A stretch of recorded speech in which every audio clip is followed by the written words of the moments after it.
வணக்கம் big Boss season 8. So இன்றைக்கி பார்த்தீங்கன்னா நம்ம பவித்ராவும் விசாலும் ஒரு கான்வர்சேஷன் பண்ணிக்கிட்டு இருக்காங்க வெளியே கார்டன் ஏரியாவில். ஸோ விசாலுக்கு வந்து ஒரே ஃபீலிங்ஸு.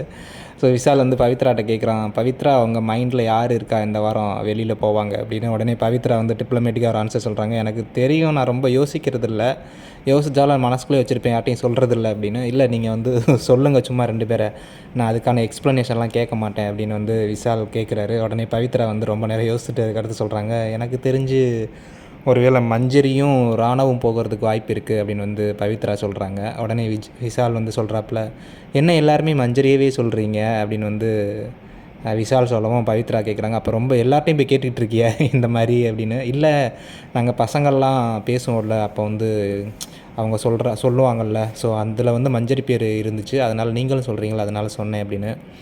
இல்லை பசங்க நீங்கள் 3 பேரும் வந்து ஒரே மைண்ட் செட்டாக இருக்குல்ல, ஸோ அதனால் வந்து நீங்கள் உங்கள் திங்கிங் சேமாக இருக்கும் அப்படிங்கிறதுனால நீங்கள் மஞ்சரி சொல்லியிருப்பீங்க அப்படின்னு.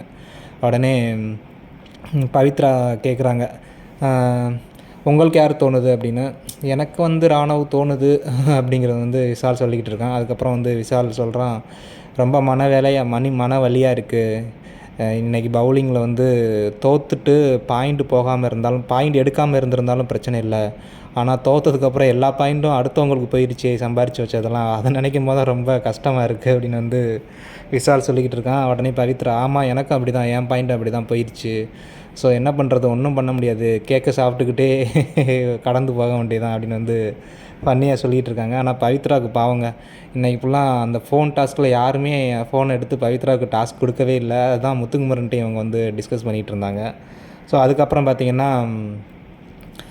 இந்த விசால் வந்து சொல்லிகிட்டு இருக்காப்புல, நேற்று கூட அந்த சாப்பிட்ற டாஸ்கில் ஒரு 2 நிமிஷம் இருந்தால் கூட நான் வின் பண்ணியிருப்பேன், ஆனால் ஒன்று பிபி வந்து சொல்லிகிட்டே இருப்பான் எப்போவுமே, ஒரு விஷயத்த பண்ணணுன்னா ரொம்ப அதுகளுடைய ப்ராபபிலிட்டிலாம் திங்க் பண்ணி தான் அதில் இறங்கணும் அப்படின்னு. நேற்று கூட அந்த சாப்பாட்டில் ஒரு 20 நிமிஷம் இருக்கும்போது எனக்கு தெரிஞ்சிருச்சு தோற்றுருவோமோ அப்படின்னு. ஸோ இருந்தாலும் நான் வந்து அதை ஸ்லோ டவுன் பண்ணியிருந்தேன்னா லாஸ்ட் மினிட்ஸில் அந்த ஃபயர் வந்து என்னால் கொடுத்துருக்க முடியாது.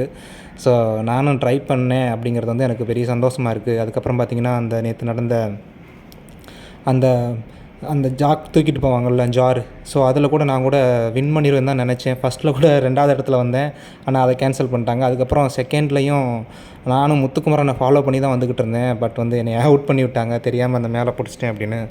ஸோ இதெல்லாம் நினைக்கும் போது தான் ரொம்ப கஷ்டமாக இருக்குது. ஸோ இன்றைக்காவது எப்படியாவது விளாண்டு ஜெயிப்போமா அப்படின்னு என்னென்னு தெரியல, 0லேருந்து எப்படி திருப்பி மேலே வர்றது அப்படின்னு தெரியல.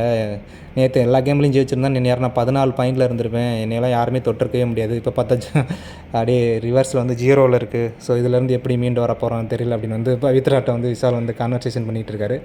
ஸோ பார்க்கலாம் எப்படி கேம் எதுவும் மாறுறதுக்கு வாய்ப்பு இருக்கா என்னென்னு செய்யும்.